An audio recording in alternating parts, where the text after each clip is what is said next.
Halo semua, selamat datang kembali di Wahana Dharma, sebuah ruang hening untuk menyelami samudera pemikiran, mencari makna di balik karma, dan merajut ikhtiar menuju kehidupan yang lebih penuh arti. Pernah nggak sih, kamu punya satu harapan yang begitu indah di kepala? Mimpi bahwa semuanya akan berjalan mulus, rezeki mengalir deras, dan hidup sesuai skenario sempurna yang kita tulis. Tapi kemudian, realita datang, lamaran kerja ditolak, usaha sepi, hubungan rumit, dan kita pun bertanya-tanya, apa yang salah? Bukannya rezeki sudah diatur?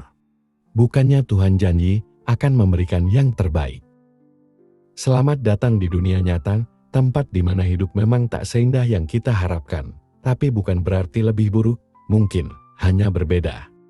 Salah satu harapan paling besar ya ini, soal rezeki. Kita sering dengar, rezeki udah diatur, gak akan kemana.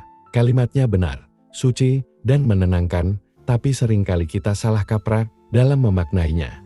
Lihat burung itu, setiap pagi dia terbang mencari makan, dia tidak hanya berdiam di sarangnya sambil berkata, rezekiku sudah diatur, nanti juga turun dari langit. Diatur bukan berarti diserahkan, rezeki itu diatur jalannya, diatur kemungkinannya, diatur pertemuannya. Tapi bukan berarti kita disuruh tiduran, rezeki butuh usaha untuk diraih, butuh ilmu untuk dikelola, butuh networking untuk diperluas, dan butuh keberanian untuk mengambil risiko. Kenyataannya, rezeki sering datang lewat perantara kerja keras kita yang mungkin melelahkan, itu realitanya. Harapannya rezeki datang sendiri, kenyataannya rezeki datang bersama usahamu. Lalu, di mana peran udah diatur itu? Disinilah letaknya. Setelah kita melakukan usaha fisik semaksimal mungkin, bagian kita selanjutnya adalah ikhtiar batin. Ikhtiar batin itu berupa doa, tawakal, dan melepaskan kehendak kita kepada kehendak yang maha kuasa. Kita sudah berusaha mencari, tetapi kita juga pasrahkan hasil akhirnya kepada yang mengatur.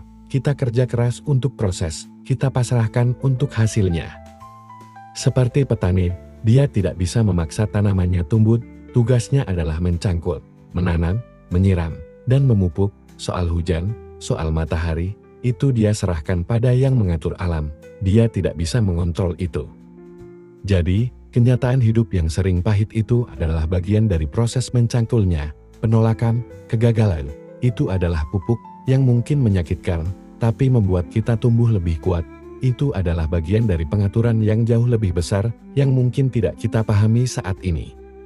Lalu, apakah hidup jadi tidak indah?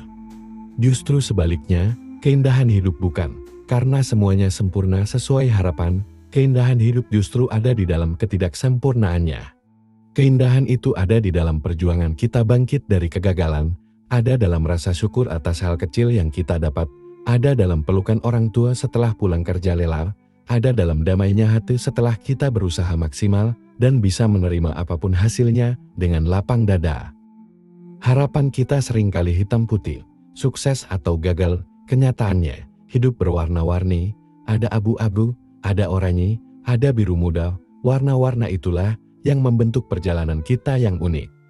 Jadi, yang kenyataan dalam hidup memang tak seindah yang kau harapkan, tapi percayalah, seringkali itu justru lebih dalam dan lebih bermakna. Teruslah berharap, tapi jangan lupa untuk berusaha, teruslah bermimpi. Tapi kuatkan kakimu di bumi, dan yang paling penting, percayalah bahwa dalam setiap kenyataan pahit yang kita jalani, ada rencana indah yang sedang disusun untuk kita. Sebuah rencana yang hanya bisa dimengerti dengan melihatnya ke belakang. Sudah waktunya kita berdamai dengan kenyataan dan menemukan keindahannya yang tersembunyi.